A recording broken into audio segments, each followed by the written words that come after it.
and we are on.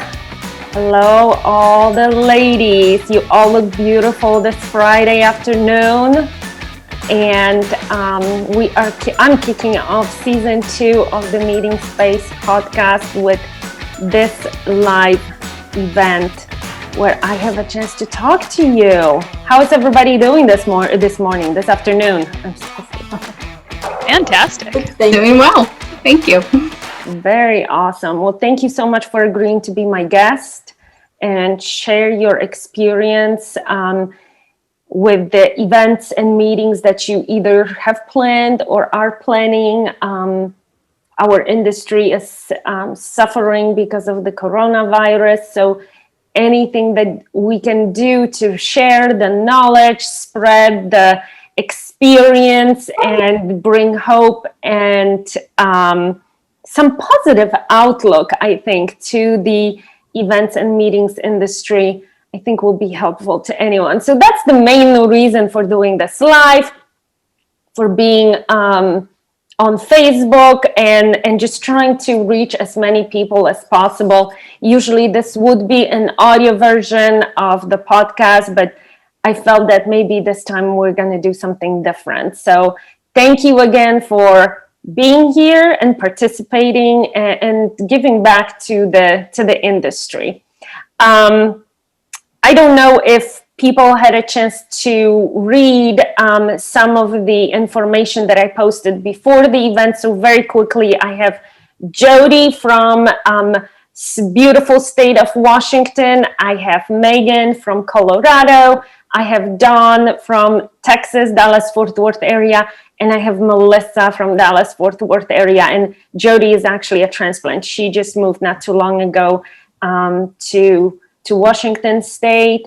And we are just logging in. I'm looking to see if I have any notifications, but let's jump in, ladies. I am going to start with Jody. I have a question for you. Since you are our expert on hybrid and virtual events, I wanted to start with you to talk a little bit about driving demand and engagement when it comes to virtual and hybrid events. Can you kick us off and talk to us a little bit about that? Absolutely. So there's a couple of things when planning events, whether they're in person or virtual, and it's really thinking through who your audience is, how you want to engage with them, and how you can have the most impact with the positive results in an action-oriented way. So as we all know, when you go to a conference and you're hearing a lot of information, we actually only remember about 25% of what you hear. So when you think through designing virtual events or hybrid events or in-person events, you want to think through that engagement factor with the strategy and what you're trying to accomplish from the very beginning. That will allow you to design different pieces that will make a difference for your members, for your attendees, so that they can go ahead and share the information, they can go ahead and actually create action and do something based off of what they learned. And that is actually how they're going to remember the content. So about 75% is remembered if you're physically doing something. 90% of information is remembered if you teach somebody something. So if you take those numbers and think through how you can create your virtual event strategy around those type of engagement where your participants are doing something, where it's not one directional content anymore, it is two-way communications. So one thing that I always ask people from the very beginning is, what are you trying to achieve when your participants go home, once they log off? What are your goals for the event itself? Not just participation rates, not just, budgetary, we want to make sure that we're fiscally responsible, but really thinking through what your participants are looking for, why are they attending, and what are they going to get out of it. So starting very from the beginning with that strategy in mind. One note that I have that is a little different from planning in-person events. In-person events, you have a certain lineup and a certain schedule. But what you should not do is try and create that exact same thing over in the virtual space. It won't translate because our engagements are different, and creating space for unique space engagement is important, but you can't just do the exact same thing you've always done for your in-person events. So what I recommend is actually working with your presenters, and it could be either working with your presenters or picking different presenters and getting the right person in front of the camera for the content, because it makes a difference in the end. You're going to want to think through micro-learning concepts. So about 20 minutes is maximum attention span for most people on virtual sessions. And if you think about it, who wants to sit for 3 hours in front of a computer listening and not doing anything else? They want to be engaged. And so you want, as the planner, to create that opportunity. So one thing I recommend, take about 20 minutes of content, have them do an activity, whether you have the capabilities to have them move into a small breakout session room or jot down the top 3 things that you want to work on, or best practices, or whatever the topic is. You want to engage the participant, whether they're writing it down at home or physically talking with other participants in a small breakout session room in an ebb and flow type of format. That's going to engage them, not just in the chat box, but if you have the capability, turn on those webcams and engage them to talk with each other. That's also going to help your presenter customize the content and really drive home what that key takeaway is. So just food for thought, thinking through virtual with engagement in mind from the beginning is just going to be a little bit different. Certainly there's a lot of platforms out there. So looking for which platforms make the most sense for your budget and engagement, and what are your must-haves versus your wants. So we want all the bells and the whistles in the world, but that's more expensive. So what can you realistically do with your staff and utilizing platforms that you might already have? For instance, we utilized Vimeo as our video editing software, and we produce video content all the time. We also use Zoom all the time. We already had those things budgeted. We're already using them. So we were able to find a couple platforms in which we were actually able to integrate those 2 platforms to be able to achieve the engagement pieces that we wanted. So thinking through, what do you already have from a software standpoint? What staff do you already have? What do you need? And then what is your timeline? As far out as possible, that's our goal, have a long lead time to be able to plan. But if you are canceling an event and switching to virtual, really take the time to think through what that could look like. If you're starting with virtual, awesome, you've got a different plan in place and you can just run with it. But for a lot of event planners right now, they're trying to play catch up to what the virtual space looks like. So engage with your community, ask questions, share best practices. I know from our standpoint, my colleagues and I, we looked through 35 different virtual platforms. We were doing demos, we were asking questions. We were thinking through those pieces before we launched our event. So I think that is something to note when it comes to strategy and actually producing virtual conferences, and then also thinking through what your participants want. I will tell you, they do not want an 8-hour day of content all day long. I will tell you, they do not want to just listen to one directional content. They want to have the ability to engage. They want to have the ability to network, and they want to have the ability to get actionable content. So with that as your guiding principle, there's a lot of creativity that you can do with virtual conferences, which is our goal as event planners, to bring in as many people as possible, as many diverse presenters and participants as we can possibly muster, because that is the power of the industry. We bring people together and we are able to create change. So yeah, that's a little bit about virtual. That's great. Thank you. Thank you so much. We are going to be pushing that 20-minute window here on this event. And I thought that I quit my Outlook and I didn't. So I'm sorry for the beeps.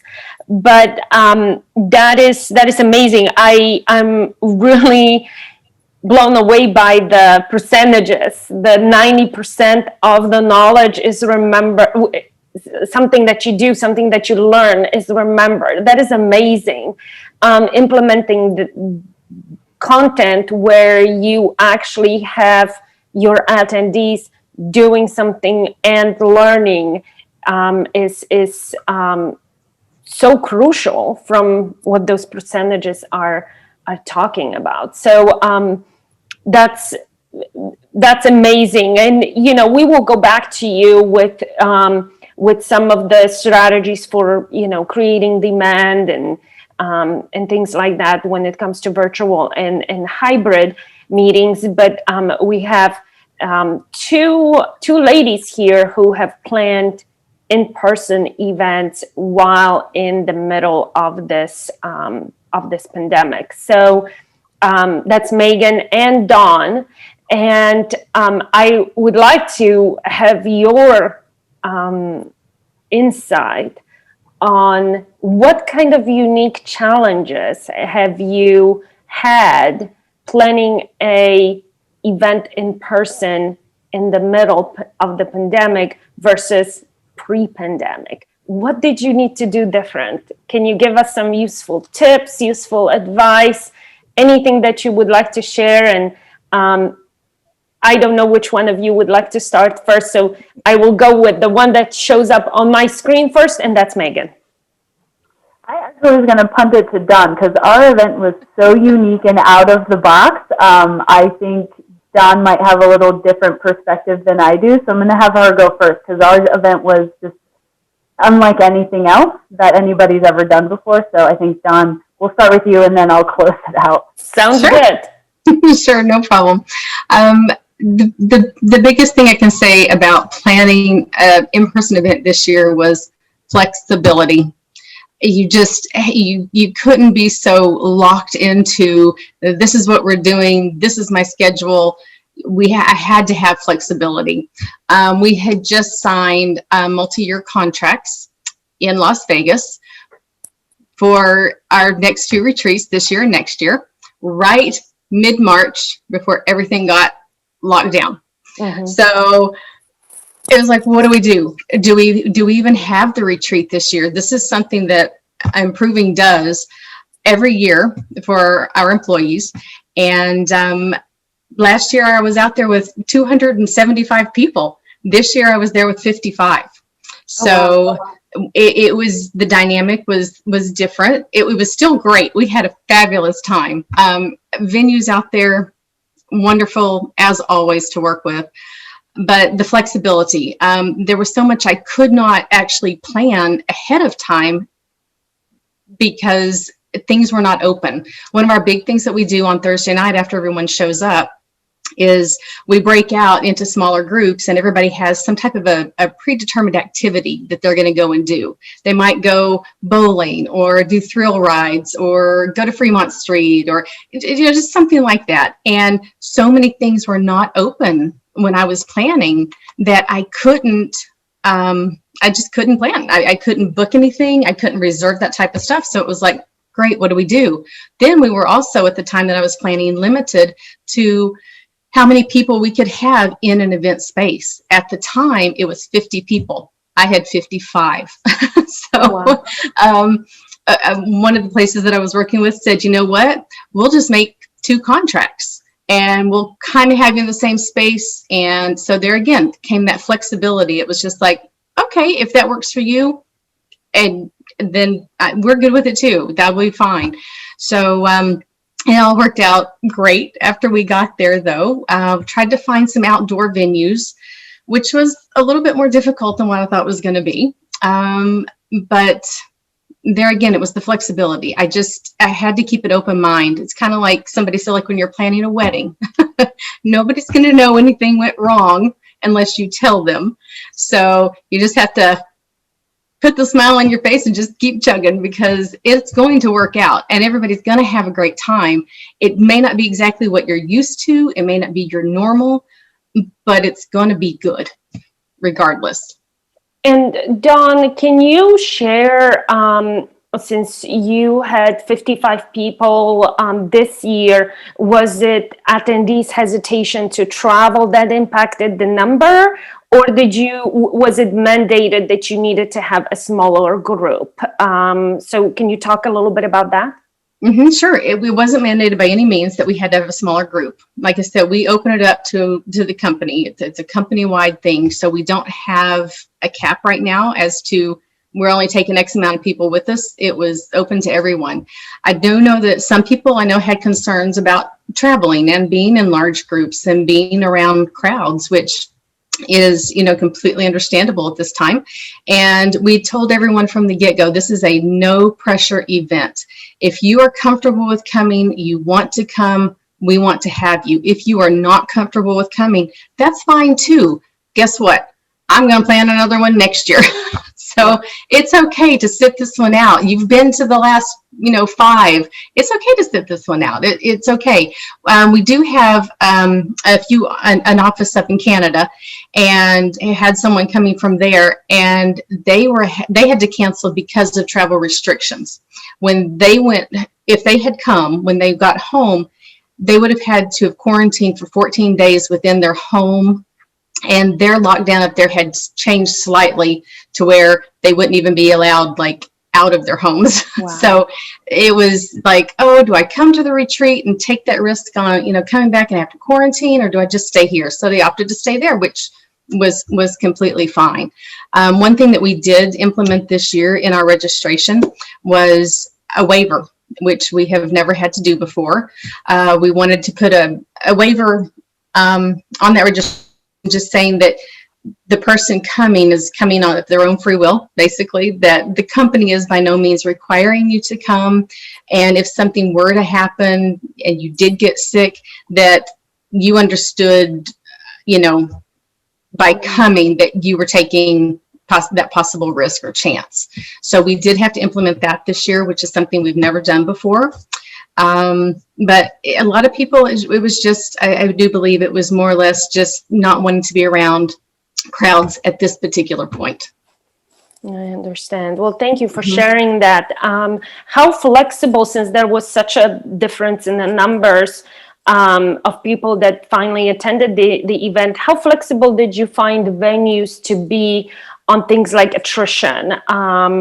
Did you have any challenges in that aspect?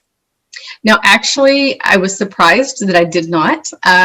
The venue that we were working at, our hotel, was extremely flexible. They gave us an extremely large attrition drop, which I guess is pretty unheard of for the amount. We had contracted for 300 rooms, and there was no way we were going to meet that by any means.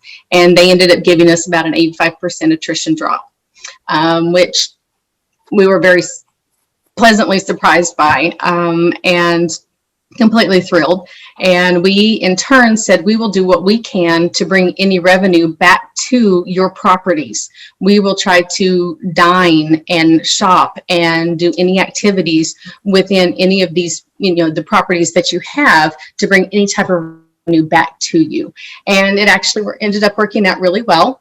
I had one place that I had contracted for, and I got a hold of them because it was a rather large area, and said, is there any way you will work with me on this? I don't want to lose my deposit, but we're going to have 300 people there this year. And I said, can we do something, roll this over maybe to next year? So they were very willing to work with me. So this particular venue I had booked for this year, they went ahead and rolled our deposit and our reservation over into 2021.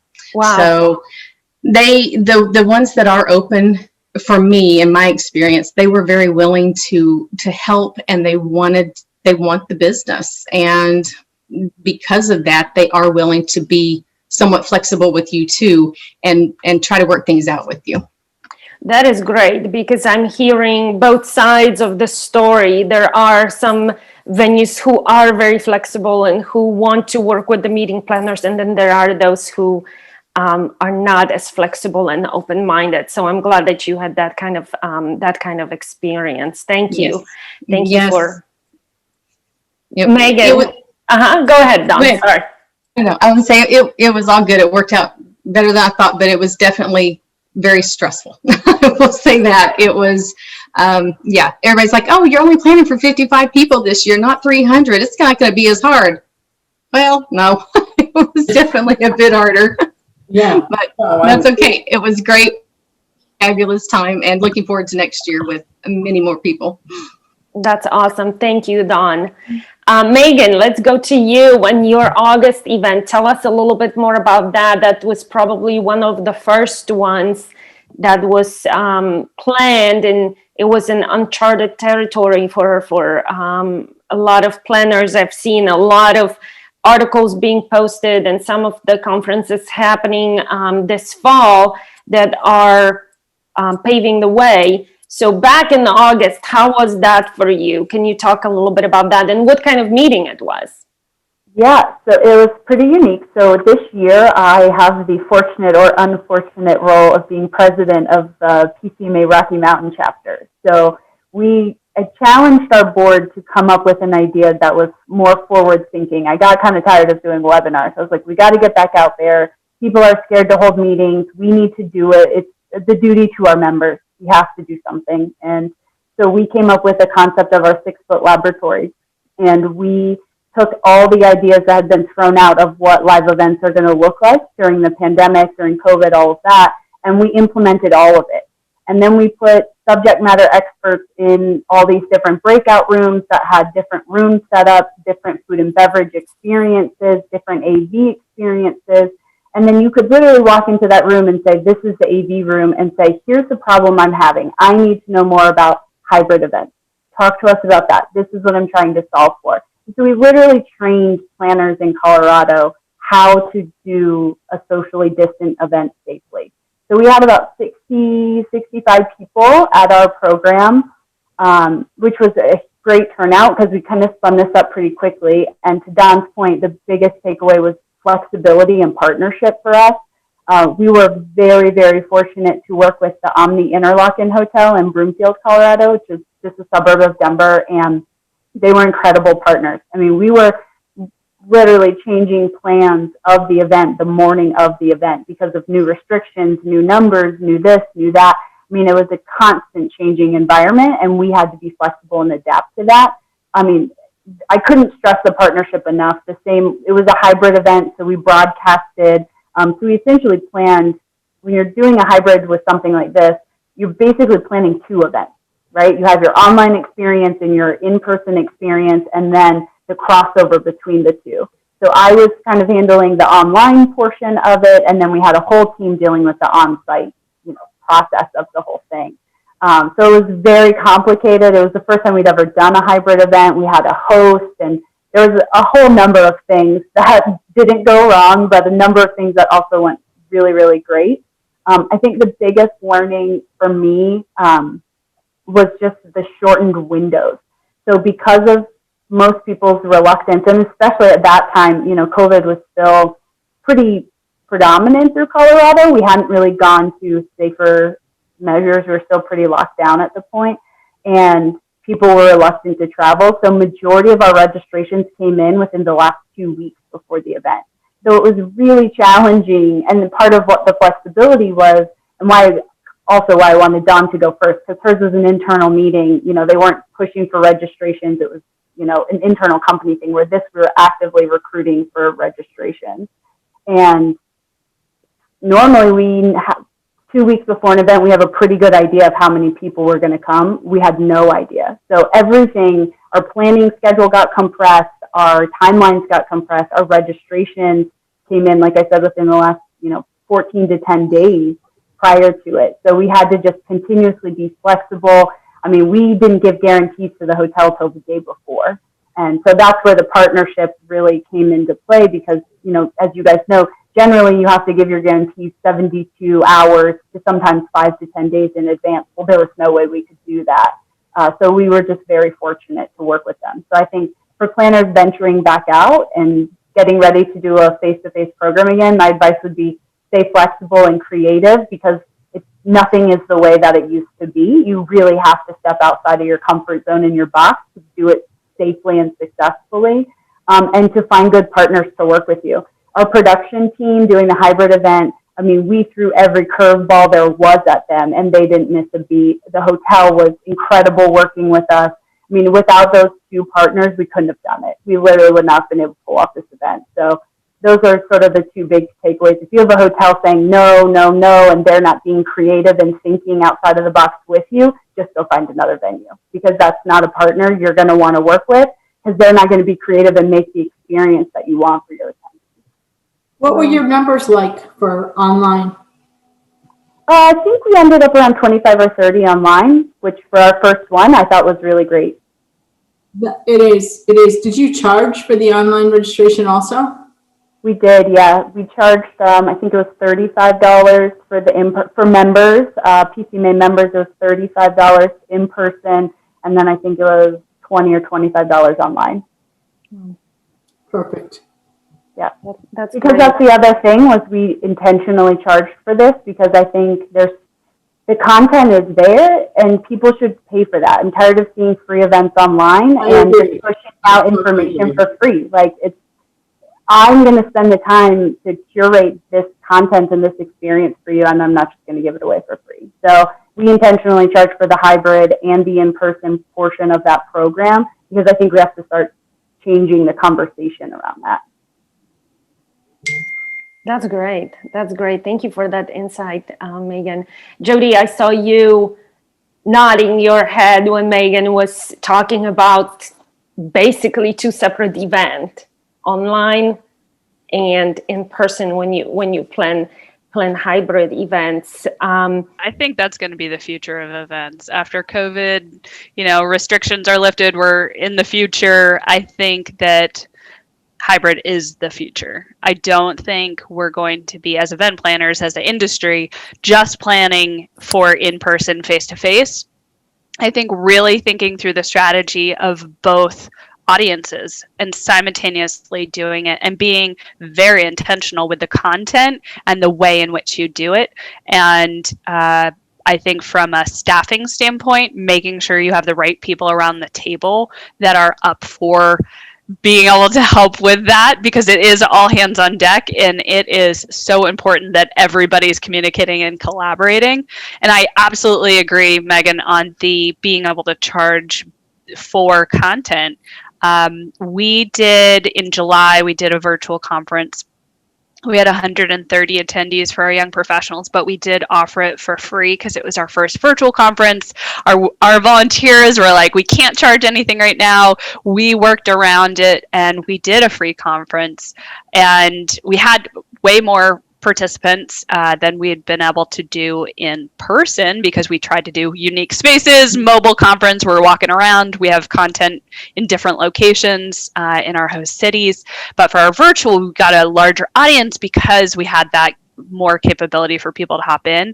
But then when we did our September conferences, we learned our lessons from July and we put them into play for our September conferences. And we had 2 week-long conferences that were from about 11 a.m. Central Standard Time until about 2 p.m. Central Standard Time, Monday through Friday.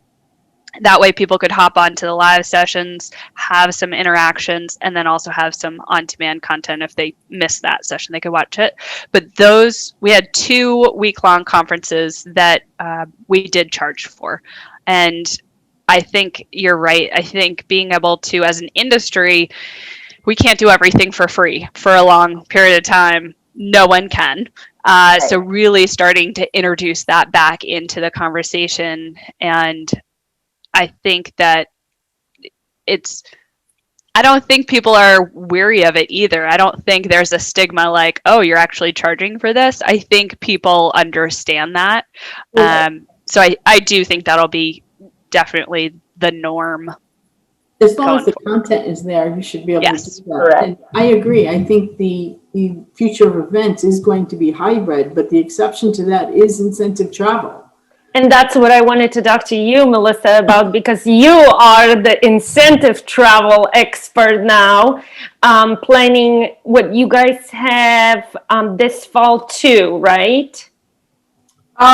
Did you have one in October and one in November, or did you end up just with one? We ended up pushing both of those Okay. into next year because of the limitations. Our people come from all over the US and Canada, so there was too many restrictions. But, you know, we've got to start getting creative in how we hold meetings going forward, like doing a hotel atrium where you have just your, you know, kind of like a Gaylord, you know, how the rooms are on the inside with the atrium, and people watching from their room with their meal, and then the president or vice president in the courtyard speaking to everybody. I mean, we've got to get very creative in what we do for incentives. Yeah, and that was my question to you, is what are the creative ways of you know, planning incentive travel? That's one. You know, like I said, doing the atrium. A lot of incentive travel places are now like giving the option of personalized travel, like so they don't have to go with the group. They could go on their own. We have steered away from that because leadership wants to be in the same room with them, but most of it's outside, staggered times for receptions, limiting the number of people. Awards won't be the biggest component anymore. It'll be more of like a I want to say like a star walk, you know, where they just walk and it's like, you know, their pictures and whatever, but certainly not in the same room, all eating, and, you know, that part of it's going away. Activities are going to have to be individualized, as well as even moving them from the airport and transports. It's going to be individualized, not buses. It's a whole different way of thinking.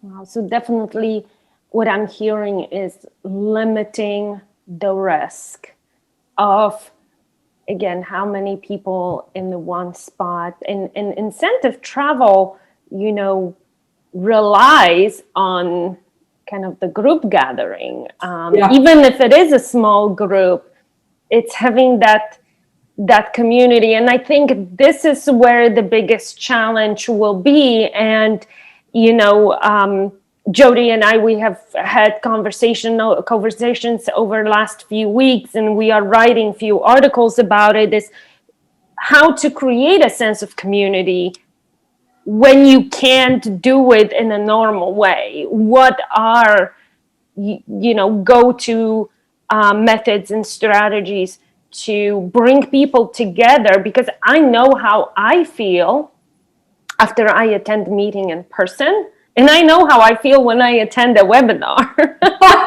You know, so that feeling is definitely different if I'm having a way of interacting, even if there is that 6 feet apart between me and the other participant. That feeling is different. And I think that as a hybrid or as a virtual meeting, we will be constantly chasing, technology will be trying to chase that feeling to recreate it in the virtual space. And I'm not quite sure how successful that will be. I don't know if you ladies have any experience with what's out there these days where people can have that sense of community, but do you have any advice? I can see that Jody is nodding her head. Go ahead, Jody, start it off. So I think it really depends, going back to doing your research and utilizing your objective for the event itself. So we've done a couple different things. We had an event where we used the platform Hopin. One thing that I really liked about Hopin is it's a simplified virtual platform. However, So that can be good if you've got a shortened timeline and things like that. But what's unique about Hopin is they have a networking session that you can set up for an hour, a half an hour, whatever that looks like, based on what space you have. And it will utilize the person's webcam and their mic. And without going to Zoom or downloading anything else or going to another site within the context of the software on the Hopin platform for your conference, you can set up networking sessions every 5 minutes, every 6 minutes, every 10 minutes, whatever you want to create for getting to know each other, and randomized interactions, and it's just one-on-one video conferencing meeting, and it gives you a little countdown that'll tell you 6 minutes left, 5 minutes left, and it gives you the opportunity to meet other people. I do think more platforms are starting to create that type of capabilities. And if your platform doesn't have that, most virtual platforms now have the ability to just add in a URL, and there are a ton of capabilities that you can add in, like Zoom, and you're using Zoom meetings and you're doing the breakout session rooms. Or we did one where, and this is actually a pretty interesting idea. So we did a mixology class in which somebody on camera was making 3 different recipes. Now here's the trick, obviously. Okay, so I'm a little biased, right? I represent the Promotional Products Association International. So one thing that absolutely all conference attendees love is getting something in the mail before the conference, getting them excited, gets them ramped up, connects the tangible with the virtual, and don't just give them stuff. Give them things that they can use in the session. Give them things that will help the experience of the session. So although we're not trying to create the same experience as in person, we're trying to create a new experience. And that is where you get to have so much fun. So one idea, have somebody do a mixology class, and it could even be somebody on your staff that just happened to have some experience being a bartender at one point. It doesn't have to cost a lot of money.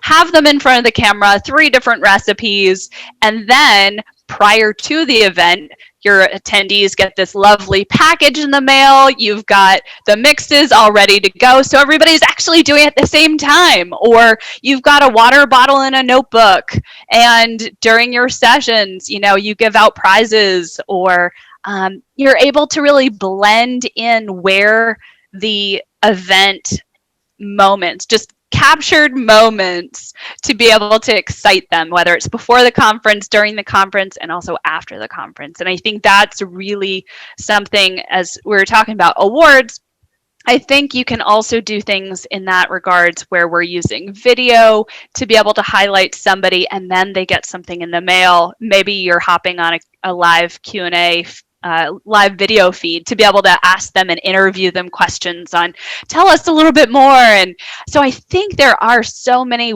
ways to think through what those new opportunities are. Instead of thinking through the challenge, thinking through it as an opportunity to reimagine what that could be. So I love it. I love our new world. If you look at it from a historical standpoint, every great challenge over the period of the entire history of the world, we've come across challenges. Immediately after that has been a huge increase on innovation, creativity, and that's really where we've seen the biggest leaps. So I am super excited for what's coming next. We're That's awesome. a sales meeting, which is we announce our big winners and whatnot. So it's all virtual, and these guys don't know who they are. Typically, it's a surprise at the event, and since it's virtual, they're sending like a publisher's clearinghouse, complete with car and balloons and whatever, to this person's house. And they're going to obviously show it live, but they're going to need the help of like the significant other to make sure they're even home. And they're not having a watch party somewhere, But at least that'll drive some excitement versus just streaming. Absolutely. Well, it's a whole new world of planning. Like you said, you have to think differently. And I think as planners, especially like convention or conference planners, you start thinking about the experience at registration. And it has to now go from the moment they leave their house to the moment they get back to their house. It's no longer just, okay, when they get to me, I have to think about and start communicating like, okay, here's the restrictions at the airport. Don't forget this. Like we're communicating more, like take your temperature, do this before you even get to registration. Here's all the things we need you to think about. Here's what we're thinking about. Where that's a completely new space for most planners because your planning in your day and your first touch point really starts at registration. And that is no longer the case. Right. I would say your touch point can even start before registration. You know, Oh, yeah. whether you've got a promotional product that's going out as a direct mailer and then it ties to registration and then you bring it on site and you've got that thing to utilize during the in-person conference. So I think you're right. I think the farther out you can get and really thinking through what that next step is and letting people know ahead of time because you can't get there and, oh no, can't go to the conference because fill in the blank, or I can't get on that flight because. So yes, being more proactive is key. And then I think also on that is probably talking about event apps. If you're in person, really making sure that you've got updated contact information, that people are really using it, because that's an easy way for you to get the information out there to your attendees in real time. And also you can change their traffic patterns too. So there's definitely a huge win for being able to have an event branded app, whether you're doing virtual, whether you're doing in person or a hybrid. I think there's a lot that can also be done there too. Yeah. We've actually been pretty successful having a few in-person events. We're improving. We're a very social group. And we're used to having a once a month employee event of some type. 1 month it might be geared towards just adults. Next month it'll be geared towards a family. So here back when it was still pretty warm, we decided to have a drive-through popsicle stand basically. So out on the backside of our office, we got one of the local gourmet popsicle places to come out, and they usually come out with their own cart and stand, and we had people just drive through, and we were able to stand out there and say hi and actually see them in person instead of just on our computers and give them a popsicle. And everybody was just like, this is just such a great idea. And it worked out really well. We didn't have an enormous turnout, but we had a really nice turnout. We're doing the same thing next week. As a matter of fact, on Taco Tuesday, not next week, maybe the week after, on Taco Tuesday, we're going to have a taco truck out there and kind of do a drive-by type of thing, you know, in that way. And people have been very responsive to it. And it's been a lot of fun just to be able to kind of have that FaceTime. But Jody, like you were saying with the mixology class, we had recently a whiskey tasting course or class, and all of us that participated, several days before, we got that little package that had those little bottles of whiskey in it, and it just really, you know, just added something to the, oh yay, we're getting ready to do something. So it just, there is something, I think, to that, like you said, to give them something tangible in their hand to you know, amp up the event a bit and get the excitement going. I think you're right. I think there's also, just beyond, you know, the client facing events and things like that, but going back to the idea of workplace wellness, it is so important, thinking back to your own company, you know, really thinking through what those opportunities could be. And one way to test out your events is really think back from an internal standpoint and start testing out what works with your staff, what works with, you know, how can you be creative? What are some new ideas? And then implementing those. Maybe your company is a little bit on a smaller scale, but that will also give you some data points on what worked, what needs to be improved, and be able to help before you have the investment for a, you know, external facing event or a large scale event. That's one way when you're thinking about scaling events. That's one way to do just a test run. So if you're thinking through design theory methodology, you're thinking about, okay, I'm going to, figure out what works through iterations, right? From a project management standpoint. So taking the workplace wellness as an example of how to create just your events for your own company in a smaller scale, see what works, and then be able to launch it. You've already got the contacts, you've already got the people's addresses, so some of those barriers are already ready to go for you, but it allows you to see what works. And I think that it does make a difference too for the longevity of your staff. Right now, our staffs are maybe smaller, working longer, having flexible work hours, and maybe feeling a little isolated. Why not bring that back in to make them feel more connected? So, Dawn, I love hearing that you've got such a connected and such a good focus for your company employees on being able to really get them together. And I think that is important to have mental health options. It doesn't have to be expensive. It can be, a phone number. It could be, different virtual events. It could be in-person drive-bys, whatever those options are, depending on your locations. I think just being creative with it is the key, and knowing that your staff feels appreciated just like your clients do. Definitely. Jody touched on one thing that we haven't talked about yet that I'm an event tech nerd. I love data and science and all those things. And so one thing that I've really leaned into, and I wish more planners would do, is we don't have to go through the years of iteration, testing, design theory. We literally have the data, and people are telling us what they want with their clicks. And so it really has shrunken down the window of how you can make your decisions when it comes to your event design, because you've already seen and have the data to back up what sessions are popular, what parts of your event page you're going to. Like, no one touched the exhibit hall, so do we need to rethink how we present our exhibitors? What kind of sponsor engagements are they getting? Like, planners have this amazing wealth of information that they can lean into now, because everything is online and it's more trackable than just saying, let's track them with their feet. Where are the bodies? It's so much more sophisticated than that now. And planners need to lean into that uncomfortable. Like, we're not data scientists by any means. I'm very fortunate to have a data scientist in my family that I can, pick up the phone and call my uncle and just say, how do I read this report? I don't even know what I'm looking at. I realize that we're not those people, but it has gotten a lot easier to interpret data. And we can use that to back up our decisions and reinforce the decisions we're making, and then ultimately creating and designing better programs, online, hybrid, in-person, whatever it might be, to exactly what they want. And now the technology is finally starting to catch up to where we need it to be, because when the pandemic started, we were also kind of figuring out this hybrid piece, and then we kind of got thrown into the deep end, and now the technology is catching up with where we need to be.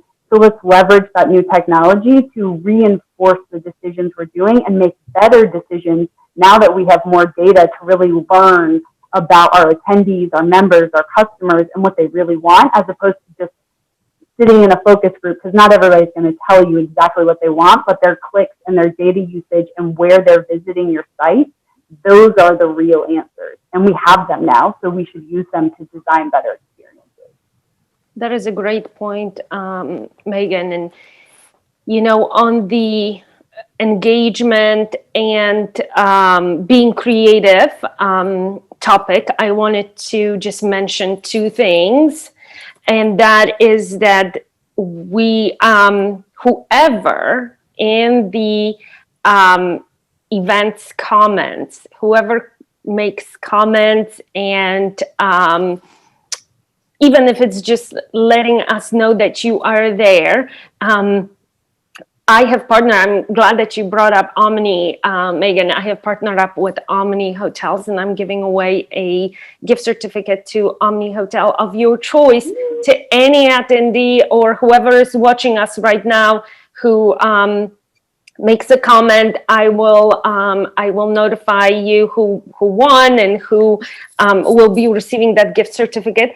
And then the second gift is sponsored by Mr. Daniel Fox, who is a solo wilderness explorer, and he has a book called Feel the Wild. I recently have attended his webinar through MGM Resorts International, and I actually know his wife, and I have followed his work on Facebook for quite a while, because he just goes through all those amazing solo journeys. But the book, Feel the Wild, is also something that I am giving away for somebody who comments on the live feed that we are streaming to Facebook. I just don't know how it looks like, so I am curious to see how it's going to look like on the other end after we hang up. So 2 things, Omni gift certificate and Feel the Wild book will be given away to someone who comments and let us know that you are here, that you are listening, and that we are doing well on the content and giving out some useful information. Melissa, I wanted to chat with you a little bit, well, not only with you, but I wanted to go back to, I have some questions here. You are planning a lot of meetings. A lot of meetings have been pushed back in your organization. Talk a little bit about how are you dealing with the safety guidelines in your department when you are planning meetings further out? What are you seeing as far as COVID safety and meeting planning currently? Can you talk a little bit about that? Well, yeah, it's different for obviously everywhere we go. Mm-hmm. So we have to look at that. And then, of course, you have to think about where your attendees are coming from, because some of them may have to quarantine when they go back. Somebody here just said that. I think it was Dawn, right? Dawn. Mm-hmm. Yes. So obviously, there's a lot to consider there. You know, due diligence and writing a duty of care to make sure that, the staff knows who's doing what and what protocols. You've got to have something in place for what are you going to do if somebody's not compliant. You have to share early, what's expected, what, is unacceptable, and the consequences of what's going to happen if they do not comply. And I believe Dawn also said they had to sign a waiver. We're seeing a lot of that. People are signing waivers to even attend the events. You're asking the regular COVID questions, if anybody is symptomatic, then they're kept totally separate. There's a lot to think about when it comes to where you're going to have your meeting, how many people. I think a lot of things are going to have to be scaled down and should be outside. And, it takes 15 minutes in contact with somebody to spread, COVID from one person to the next. So if you could limit the time spent, then it makes it a little bit easier. Yeah, I agree. And, recently I traveled to Orlando for the Connect Meetings convention. And, one thing that I've noticed that was very visible for me, and I shared it in my vlog, is that you did not sit and have lunch with 200 people around you. You did not. The only time I think that the group came together was for the welcome reception, but other than that, there were waves of attendees, and the schedule was split in half. That if these attendees were doing breakout sessions, the other half was in one-on-one appointments. So there was definitely a limited exposure to how many people are at the same time in one spot. Go You ahead. need to look at the flow pattern of the hotel also. I mean, you know, and see where they're going to be crowded, when they're going to be crowded, and keep your attendees as far away from those areas as possible. Kind of like creating bubbles where, you know, your attendees don't leave their own bubbles and intermix with the public of the hotel. Yeah. That's Yeah. what we had to do for our September, it was September 3rd, so it was like right on the August-September line, and we broke our group down into 4 smaller groups of 20 or less to keep them in their little bubbles. They didn't cross bubbles. We had an opening and closing keynote. It was outside in a pavilion, so the tables were all spread out, only groups of 4. And then the other creative thing, to your point of traffic flow through a hotel, we ended up utilizing some of the service elevators and service stairwells just to move people through so we could keep the groups further spread out and not, you know, there was one staircase in the hotel to utilize for the meeting space. Well, that doesn't really work when I have 40 people, one going up, one coming down. Right. So that's why we had to get really creative and say, I mean, thank God it was all meeting planners that came, and so they understand. Most of them are comfortable being back of house. But we said, like, this is an option, and maybe you have to dress up a back of house a little bit to be able to utilize that space for people moving. You know, it's just another example of having to get creative and thinking out of the box in order to keep your attendees safe. Even the perception of feeling safe, whether, you know, you're actually doing anything or not, it's all about the perception of them feeling safe and them feeling comfortable attending and being there. And that's what we focus on. Yeah. I think to build off of what Melissa mentioned with waivers, I think waivers are really important for many reasons. But even if you're doing a virtual conference, you still need to have people actually sign a waiver, because if you're using the webcam option, if you're going to share participant information with each other, like, that's data privacy, and depending on where your attendees are coming from, there's different laws, GDPR, California Prop. I mean, it's amazing to think through where events had been without waivers and now where it's just mandatory for all events and a best practice, because we do want to make sure that everything is on the up and up. We have our own general counsel, which was great. But we added into registration, yes, I can, here's the information, you can download it. Yes, I authorize this. But in addition, we even in our virtual conference created a acknowledgement that they had to acknowledge before even accessing the virtual conference, like, yes, I will be on webcam. Yes, I will. And then I also added into my script as the moderator on the session itself saying, if you don't want to participate on webcam, keep your webcams off. We're going to go into breakout session rooms. Those aren't going to be recorded for on-demand purposes, so feel free to turn your webcams on. Those are the things you need to think about in so many more different places, just to be on the safe side, but also to make sure your attendees feel comfortable and feel that they're not going to have a ton of emails that they didn't approve of, or that their video is going to be publicly shared. You know, there's so many different concerns when it comes to things like that. So I do think it's a best practice when we're thinking about risk management, when we're thinking of any events, definitely making sure that you've got your individual's approval and on file in case you need it. Well, I think the 2.0 of a lot of our jobs that we haven't, you know, we've been building the plane while we're learning to fly it right now. And I think now that we've kind of wrapped our head around and going into 2021, we have a pretty good idea of what we're dealing with as opposed to it getting dropped in our lap. We now have to start thinking more thoroughly about our cybersecurity and our attendee data. And I think that's kind of been a back burner thought. And planners are going to have to start engaging their IT managers and their legal counsels a lot more than we've done before.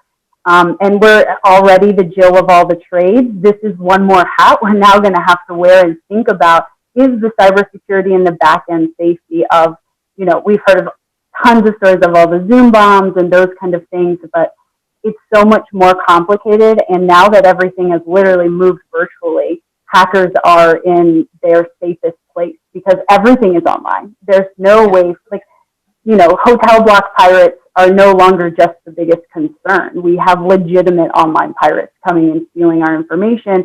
So that's something we have to think about now that I don't think we've really wrapped our heads around yet. And it's going to come fast and furiously. And it's going to take one conference getting hacked to ruin it for everybody. So that would be another piece of advice, to think about that now as opposed to after the fact. Definitely. I was actually reading a case study in regards to a particular hotel who had the ability for people to unlock their hotel key with their phone, and a hacker got in and locked everybody into their rooms and said, "Hotel, you pay me X amount of dollars, I'll let your clients out of their rooms, but until you pay me X amount of dollars, everybody's just going to be locked away." And that is crazy to say. That's the world, but making sure that you're having those conversations also with your venues, right? Like, what are your emergency action plans? Knowing that ahead of time, and then making sure your staff are trained. So we have one of the largest shows in the country, always in January at Mandalay Bay.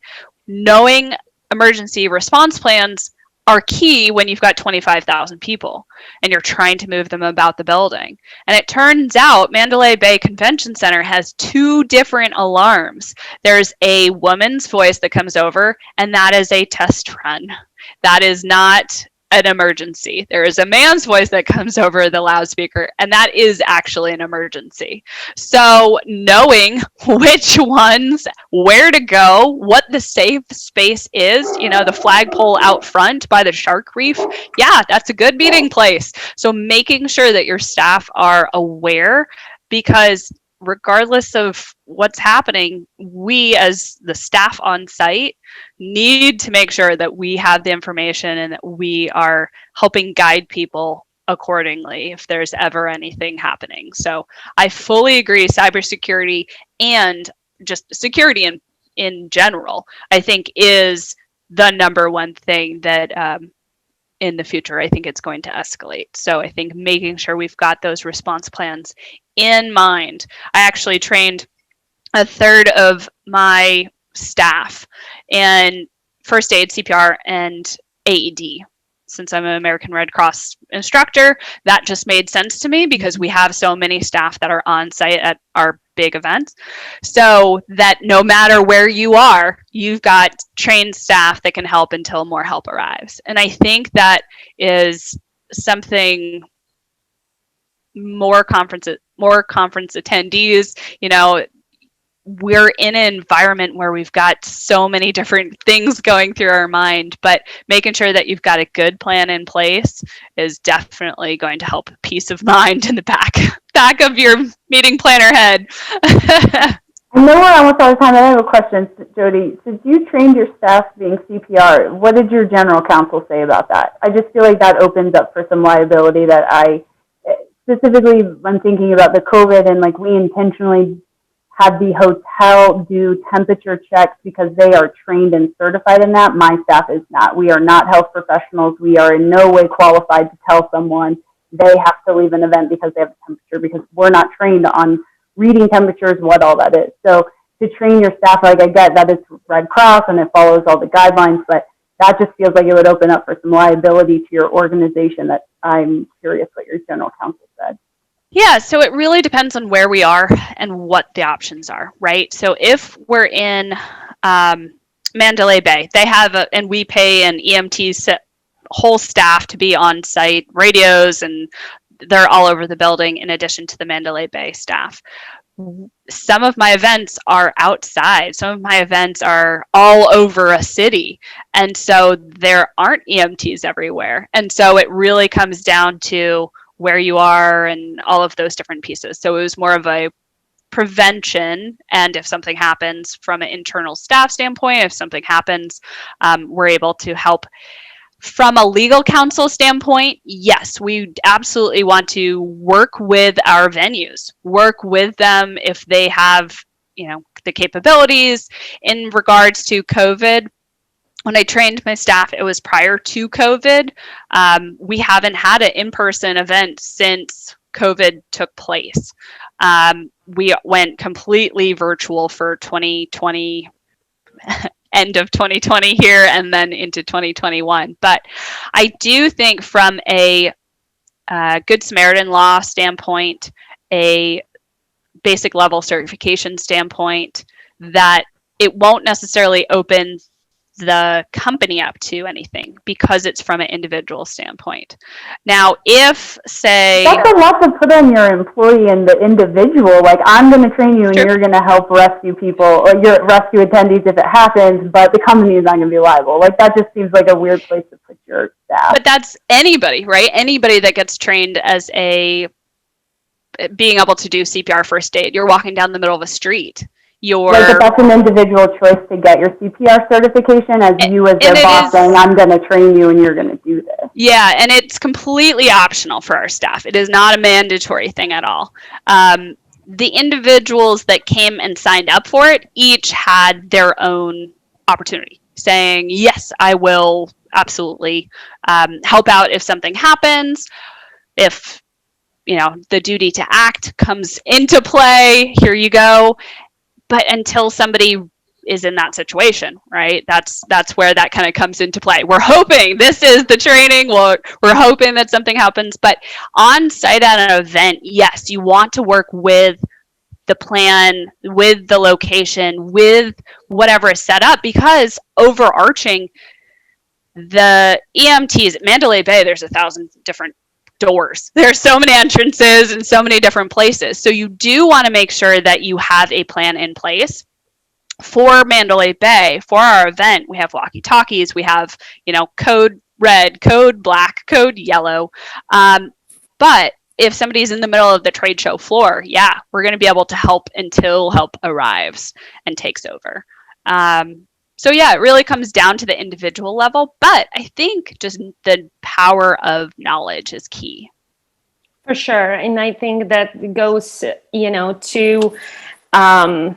the great analogy here can be kind of like sitting in the exit row in the airplane, once you sit there, you kind of agree, you need to agree that you're going to help out if something goes down. We have run a little bit over, but I just loved all the insight that you ladies have shared with me and with whoever who is watching right now. And then I will transform that into a podcast episode tonight. And that will be the first episode of the season 2, the Meeting Space podcast. So I'm so excited that I had this wonderful opportunity to have all of you to share your knowledge, with me and with everyone else and with whomever will want to listen to the episode. So thank you so much for taking the time out of your day to do this, share your expertise. Again, we have Jody, Megan, Dawn, and Melissa here. Thank you. Thank you. Thank you.